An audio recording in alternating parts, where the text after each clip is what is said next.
let's do this. Harvesting your own Christmas tree. Plenty of people do that, right? Well, not exactly in the way we're talking about.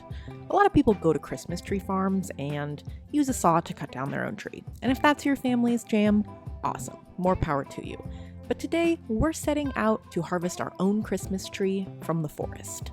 And for the low price of $10 per permit.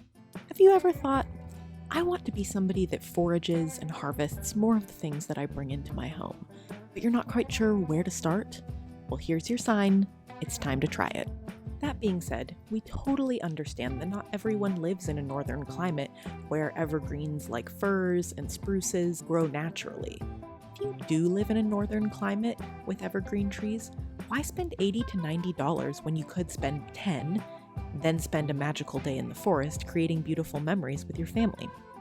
You might be wondering, how the heck is a beautiful Christmas tree supposed to grow in this dense forest of the Pacific Northwest? And the answer would be, they really don't. So what you're looking for is open spaces like the cut areas under power lines or gravelly slopes at slightly higher elevations where young spruces and firs have lots of light and room to grow. Okay, so this was the first promising young Douglas fir sapling that we found, and she was a beauty, but a little bit too tall and a little bit too wide for our cozy sized house. Okay, time out on the Christmas tree hunting in order to take a peek at the cutest mealy pixie cup lichens that I have ever seen. And yes, you heard me right. They are called mealy pixie cup lichens. Ravi, I think I found a good one. Nice. It was at this moment that Isabel knew she had found the one. Okay, but in all seriousness, foragers often talk about how when a harvest feels right, it just feels right. And as soon as I saw this cute little Douglas fir tree, I knew that it would be perfect for our home.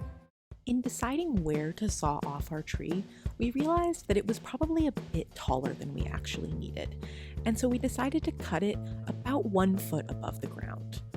Our hope is that though we decapitated the majority of this tree, its rootstock will have enough energy to turn one of its side branches into a new leader. We plan to check back in on our little tree friend in about a year and see if this experiment was fruitful.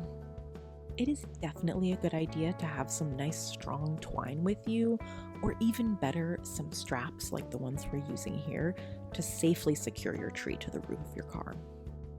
With our mission complete, it's time to head home and get decorating. Whether you celebrate Christmas or the solstice or Hanukkah or Kwanzaa or none of the above, it's my personal belief that bringing some greenery and light into our homes during the darkest time of year is such an essential part of maintaining hope and happiness. In the Northern Hemisphere, December represents one of the darkest and coldest, and in Washington, wettest times of year.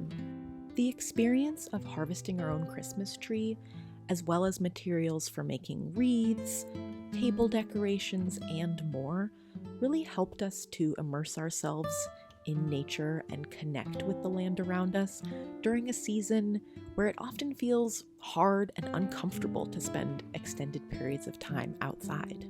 Our little tree is already bringing so much joy and light and color to our home this season. If you enjoyed this video, please consider subscribing, liking, and commenting, especially with ideas for future videos you'd like to see from us. All right, folks, that's lights out on this one, and we'll see you next time.